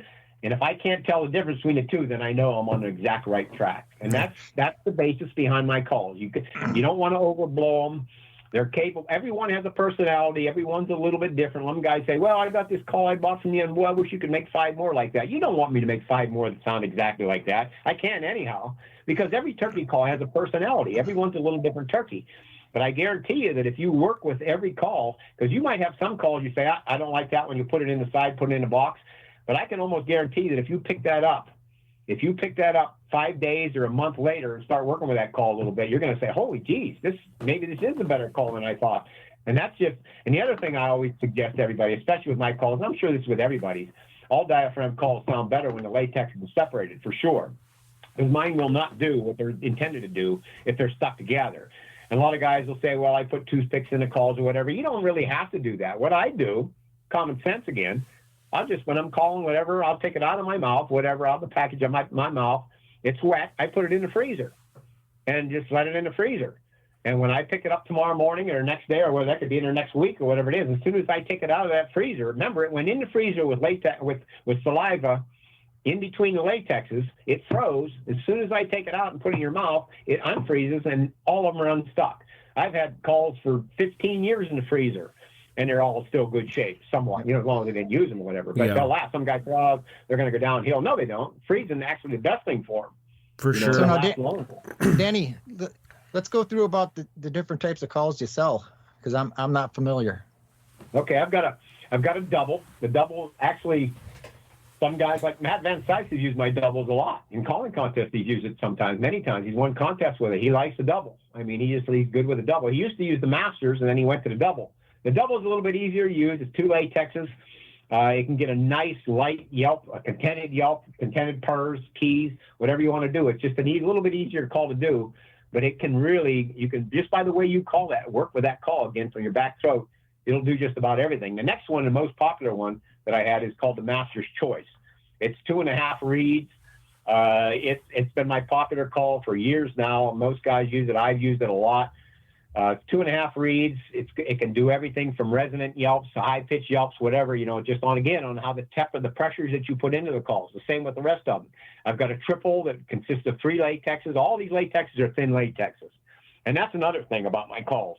I suggest that when you're using my calls, or probably anybody's diaphragm calls, my latex is, it's thin. It's kind of thinner, and it's kind of, when I'm in the woods and I'm calling to a turkey, when I'm not actually calling a turkey, I have that call in my lip. I'm holding it in my lip. I'm not letting it lay on my tongue or anything like that, because the longer the call stays in your mouth, the shorter its lifespan is going to be. So if you use your head a little bit, just keep it in your lip or whatever it is, they'll last. I mean, they can last a long time. So that triple, everyone is a little bit different. The triple is a lot of guys use the triple for gobbler yelps, for old hen and resonant yelps, whatever it is. It's all in what you get used to. The next one I've got is a 4-runner. Now that's a call that's it's consisted of 4 latexes, it takes a little bit more to blow the call, but what you can get out of that call is, a lot of guys use it for like gobbler yelps, young gobbler yelps, older gobbler yelps, or whatever, even older hen yelps. I've used that a lot for older hen too, where I can get that nice resonance where bark out, bark out more. I recently come out with, in the last couple of years, a Master Red, and where I have the short latex. They're made kind of like the Master's Choice on the principle of the Master's Choice, with 2.5 reeds, but the smallest reed is made out of a red latex. It's got a little different consistency to it, but what I like about that Master Red is that I can do that key bass yelp. I mean, that nice, then I can roll right into anything else, whatever I want to. But you got to first get that natural key bass, that what I call a throaty, fleshy key bass, not an airy sound at all. That's what we always try to get away from with your diaphragm calls. Get away from that unnatural airiness. And the last one I come out with was a gray master. It's got a gray latex. It's a little bit heavier latex. It's made on the same principle as the Master's Choice and the Master Red, but that black latex is the consistency is a little bit stronger. And boy, you can really I mean, I've been using that one a lot, and I've had a lot of guys liking it now. And I mean, you can really do a lot of good, I mean, you talk about an old hen or, what I call a flat hen, and everybody thinks an old hen is real raspy and everything. No. I can spend all afternoon talking about just that. I mean, I've studied these hens' voices. See, whenever I see a hen or I look at a hen or whatever, I try to identify her as a young hen and an old hen. Now, some people say, well, how do you do that? All you got to do is look at the secondary wing coverts. That's those small, and I have to almost point them out to show you which ones they are. They're right on the wing. They're called the secondary wing coverts. And on an immature hen who until her first year, when she goes through her first molt, those secondary wing coverts are only going to be maybe 3 inches, 2 inches long. And then once she goes through that first molt in the summertime, then she gets those secondary wing coverts, and then they're going to be anywhere from maybe 4 to 5 inches, and they just look a lot neater. And you can identify them almost instantly from even a little distance away. But what I found out, everybody thinks a young hen sounds high-pitched all the time. No, absolutely not. I mean, I've got some deeper, what I call flatter-sounding hens, and Chad and I were just talking about that just recently. I've got some hens that I've recorded, many, many hens, young hens, whose voices really haven't matured all the way yet, and they've got like what I call a flat tone to them, and it's really characteristic to a young hen. Now there's got some hens or younger hens will have a higher pitched voice too, but the one big difference I've seen with older hens, mature hens, 2, 3-year-old hens, 4, whatever, one thing I've seen about the old hen's voice and study them is that an old hen can really vary her voices. I mean, she can keep up there with that high. She'll do the high a lot, and then if she wants to bark something out, she can drop right into the resonant, whatever, throaty hen. So, I mean, it's really interesting. I can talk all day about that, but that's what's so neat about this. I mean, there's a whole lot. There's a whole lot to it. But that's the line of calls that I have. And I mean, I've got them available. And anybody interested, I have. And I'm not trying to sell calls by far. That's the least reason I do this. But I mean, I've got a telephone number. I've got a Facebook page. You can look me up on Facebook, or I've got an email address. It's simple. It's DennyGulvas@gmail.com.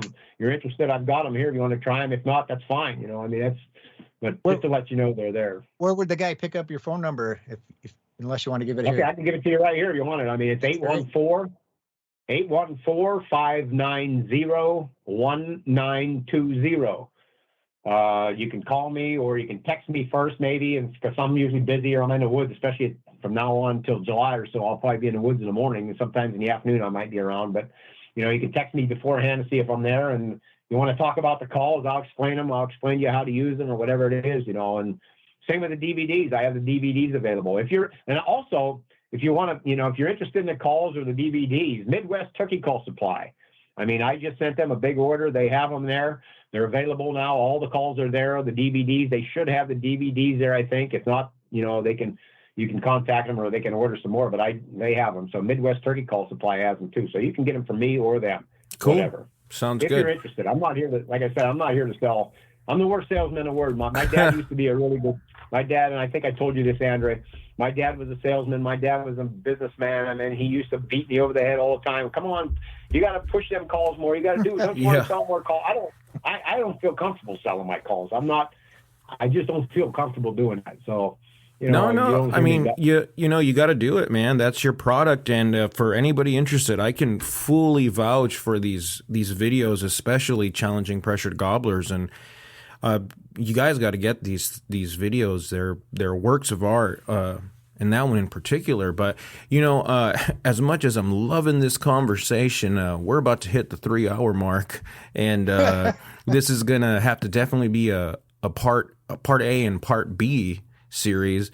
But so with that said, fellas, I think I'm going to have to go ahead and call this one. But for anybody interested, it'd be nice to get Denny back on for a part 3 or part C and D and yeah, E we're and gonna F have too. to. But yeah, just to kind of, I think I kind of warned you at the beginning. And once I get talking about turkey, and if you don't believe that, all you got to do is ask my wife. I got the best wife in the world. How she ever, I mean, how many times she comes back in the back of my head when I'm talking and smacking me in the back of the head. Come on, you've been talking for 3 hours. I mean, holy geez, I don't even know that, but I apologize when I get carried away with these. No, turkeys. no. Hey, that's what this is about, is for talking about turkeys. So we are good. But I enjoyed that, and I so much appreciate the opportunity to be here with you guys and to talk and share some of my ideas. Like I said, it's a learning experience that just goes on forever, and that unpredictability of the wild turkeys that keeps us coming back. So you never know what they're going to do. For sure, the privilege is all ours, Denny. I mean, sure. You are, in a lot of people's mind, part of turkey hunting culture, part of the legacy. So we'd be glad to have you on anytime. It's our pleasure. Well, I enjoyed it. Like I said, I sincerely appreciate the opportunity to talk to you guys and talk to everyone out there. Awesome. And I wish everyone a very safe hunting season. It's coming quick. I'm sure everybody can't wait. And I wish everyone a successful and safe, especially a safe season. There's a whole lot going out there. Smell the roses. There's a whole lot going on. Enjoy whatever's out there. Yep. All right, fellas. Well, Denny, you have a good one. And Paul, you have a good one as well. I am signing off. Thank you for listening to the Off the Roost podcast. If you enjoyed this episode, please like, subscribe, or whatever it is we're supposed to do. We greatly appreciate it. You can also follow us on Instagram at Off the Roost Calls and TikTok at Off the Roost Pod. Stay tuned for future episodes where we'll do our best to keep you informed and try to preserve the heritage that surrounds the elusive and sometimes mystical animal that is the wild turkey.